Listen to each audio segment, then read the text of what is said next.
Good evening, everybody, and welcome back to another episode of Macherie's Classroom. This is episode 4, and we're going to talk about an easy fix to some of the AI problems people have been having with the current Guild Wars map. So, this solution to the problem focuses on an item a lot of people have, and that item is Mont TMR. Mont TMR gives an agility buff to your whole group, which is great. And it causes your characters to move towards each other, right? They want to move towards them to cast the buff, which will effectively slow them down in Guild Wars and keep them from getting themselves killed. There is a caveat here. If your characters at any time are in range of doing damage to the other team and they're a DPS character, they will move towards the other team and do damage. So if you're thinking about using the strategy I'm about to talk about with a gunner, or an archer or something like that, you might want to take their range increasing buffs off to help them act appropriately. So we're going to look at a diagram of exactly how this is supposed to go. We're going to put some red X's on the board. Those X's are going to represent the enemy team. You see them in a line, slots 1, 2, and 3 from left to right. We are going to throw some green dots on the screen. Those are your guys, slots 1, 2, and 3 from left to right. For this example, we're going to assume you put a tank in slot 1, and you're going to want your team to move in together with your tank tanking, not like this. This is the problem people are having. Their DPS characters, or their healer, or whatever, are running forward and end up pulling aggro from the other team and getting annihilated. So we need to fix that, and we're going to use Mont TMR to fix that.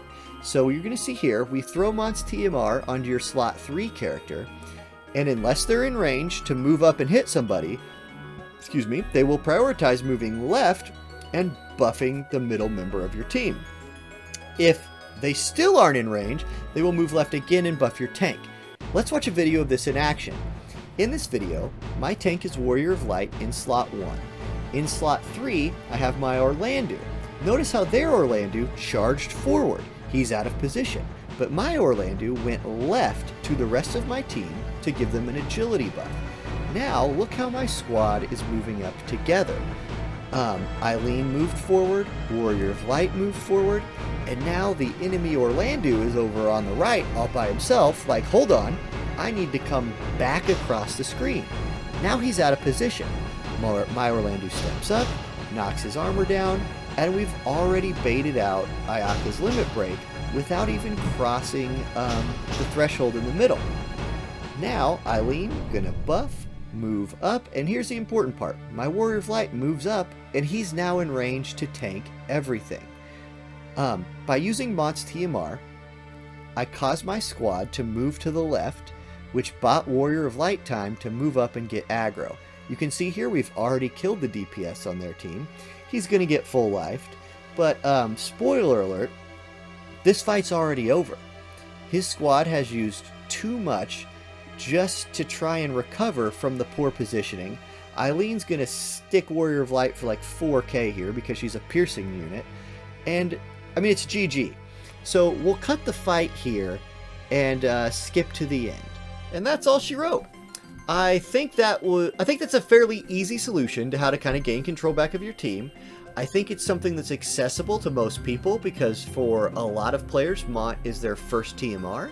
So if you have that TMR, this might have been something you haven't thought of using yet because you might want to be using a more overpowered one. I hope you guys enjoyed the video. If you did, like and subscribe. Check out, if you want more Guild Wars content, check us out on twitch.tv/Auronnj right around Guild Wars time. I hope to see you there, and I will catch you guys in the next video.